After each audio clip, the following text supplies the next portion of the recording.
देखिए, अगेन वही चीज़ मैं रिपीट करूंगा जो बात पूछी है इन्होंने, कि किसी भी बात को समझाने का एक बस कॉन्सेप्चुअल वे है। कोई भी बात एब्सोल्यूट रियलिटी नहीं होती है, इसको हमेशा ध्यान में रखेंगे। अतीत में जो सारा झगड़ा झंझट खड़ा हो जाता है वो इस बात को लेकर कि ये पूरा सच है या इसमें कुछ मिलावट है। मेरा हमेशा कहना है, बात को समझाने के तरीके हैं, टर्मिनोलॉजी है। तो एक तो चीज़ बिल्कुल रियलिटी की बात अपनी जगह कह दी जाती है, लेकिन वो रियलिटी ये है कि जैसा कि हमेशा मैं कहता हूँ कि किसी इंडिविजुअल का तो बर्थ होता नहीं, इंडिविजुअल तो टाइम और स्पेस का एक कॉम्बिनेशन है, वो डिजॉल्व हो जाएगा, बट समथिंग गोज ऑन।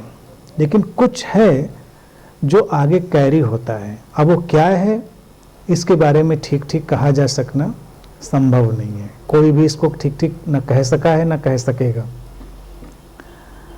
अब एज ए कंसेप्ट अगर एक नया बॉडी माइंड क्रिएट हो रहा है तो इसमें पूरे यूनिवर्स की, पूरी कॉस्मिक फोर्सेस की जो रुचि है वो होती है, वो इंटरेस्ट होता है।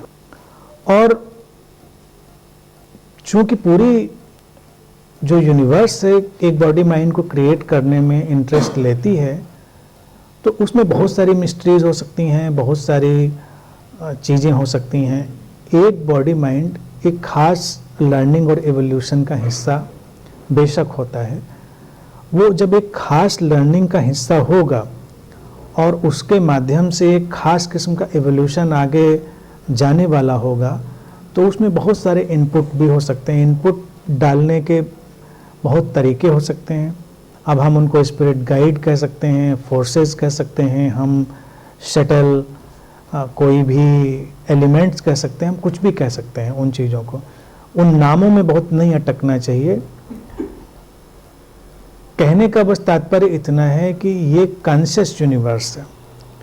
ये यूनिवर्स इतना जड़ नहीं है, अचेतन नहीं है कि ये बिल्कुल भी रुचि नहीं लेता। कॉन्शियस यूनिवर्स है, तो उस कॉन्शियस पैटर्न की वजह से बहुत सारी चीज़ों में रुचि पैदा होती है, यानी कि इंटरेस्ट की आगे एवोल्यूशन किस तरह से एक्सप्रेशन में आएगा। तो जब कोई बॉडी माइंड है तो इन ए वे उस बॉडी माइंड का एक बहुत सारा स्ट्रक्चर, पैटर्न लाइफ का प्रीडेस्टिन्ड हो जाता है कि इस तरह से इसका पैटर्न मूव करेगा। तो हम अपनी लाइफ को भी अगर ऑब्जर्व करें तो हमको ये नज़र आएगा कि कुछ ऐसा व्हील मूवमेंट का घूम रहा होता है जो हमारे ज्ञान से परे होता है, जो हमारे नियंत्रण से परे भी होता है। और इसी बिना पर उन सब्जेक्ट्स का इन्वेंशन भी होता है जो भविष्य में झांकने की कोशिश करते हैं, कि उनको लगता है फिर पता चला लेना चाहिए कि क्या होगा भविष्य में। पता नहीं चल सकता, कभी कभी अनुमान लग सकते हैं, वो टोटली मिस्टीरियस है।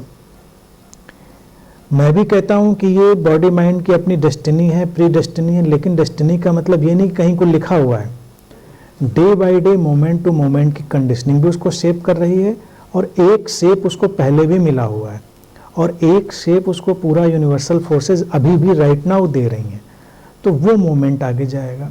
इसीलिए लोगों की ज़िंदगी में इतना अलग अलग घटनाक्रम होता है, इतना अलग अलग जो ड्रामा है अनफोल्ड होता है सबकी लाइफ में, क्योंकि वो एक अलग पैटर्न पे डिज़ाइन हो गया है। मोटे तौर से देखा जाए कि उसका जो जेनेटिक डिज़ाइन बॉडी माइंड से मिल जाता है, तो साइंटिफिकली हम कहेंगे वो खास पेरेंट्स की वजह से मिल जाता है। बेशक उस पेरेंट की वजह से मिल जाता है, लेकिन फिर एक क्वेश्चन थोड़ा पीछे और जाएगा कि एक बॉडी माइंड इस खास पेरेंट के जो माता पिता हैं उनके थ्रू ही क्यों आया है। उनके थ्रू आया यानी कि जो नेचर है उसमें इंटरेस्ट ले रही है कि ऐसा एवोल्यूशन इस समय नीडेड है। कुछ बॉडी माइंड है उनके थ्रू नहीं आते हैं बच्चे, यानी कि कभी कभी आपको हैरानी होगी कि जो बहुत इवॉल्व बॉडी माइंड होते हैं, अक्सर एक क्वेश्चन रहता है, उनके थ्रू बच्चे नहीं आते। बहुत कम इंसिडेंट ऐसे मिलेंगे जब बहुत इवॉल्व बॉडी माइंड, अगर हम उस थ्योरी पे काम करें तो सारे बुद्धाज को एक काम करना चाहिए, लेकिन वो नहीं करते, कम करते हैं। बहुत कम किस्से होते हैं ऐसे, क्योंकि शायद उतने इवॉल्व्ड पैटर्न की नीड एग्जिस्टेंस में उस मोमेंट पे नहीं होती है। अगर होगी तो वो कुछ पैटर्न बन जाएगा और वो क्रिएट होगा, लेकिन जैसे जैसे बॉडी माइंड की नीड है वैसे वैसे बॉडी माइंड के बीच में एक अननोन पुल आता है। अब इसको भी देखिए, अब ये क्या कम मिस्टीरियस है कि अगर हम एवोल्यूशन में ऑब्वियसली बॉडी माइंड का आना जरूरी है, तो उसमें मैन वुमेन का अट्रैक्शन भी नीडेड है। क्यों ये खास ढंग से पैदा होता है, इसका पैटर्न एकदम खास क्यों है? ऐसा नहीं है कि हर जगह वो अट्रैक्शन का पुल लोगों को महसूस होगा, कहीं पर वो पुल महसूस होगा, कहीं पर नहीं होगा। तो जहां पर पुल महसूस होगा वहां पर उस पूरे मिस्टीरियस कॉस्मिक फ्लो में उसकी नीड क्रिएट हो गई होगी। और कभी कभी आप देखिए, इवन आप शादी कर लीजिए और अगर एवोल्यूशन के उस पॉकेट में उस खास किस्म के जेनेटिक स्ट्रक्चर के शरीर और मन की ज़रूरत नहीं, तो बच्चे नहीं होते। तमाम लोग, बहुत लोग उस समस्या का अनुभव करते हैं। इसका कोई सीधा आंसर किसी के पास नहीं है कि ऐसा क्यों है, क्यों का उत्तर नहीं है, बस ये है कि ऐसा है। तो उसको समझाने के लिए हम बहुत सारे कॉन्सेप्ट्स का यूज करते हैं कि ऐसा है। लेकिन ये बात इसमें क्लियर है कि खास ढंग का एवोल्यूशन खास ढंग के बॉडी माइंड में फिक्स होता है, उस ढंग से वो अनफोल्ड होता रहता है।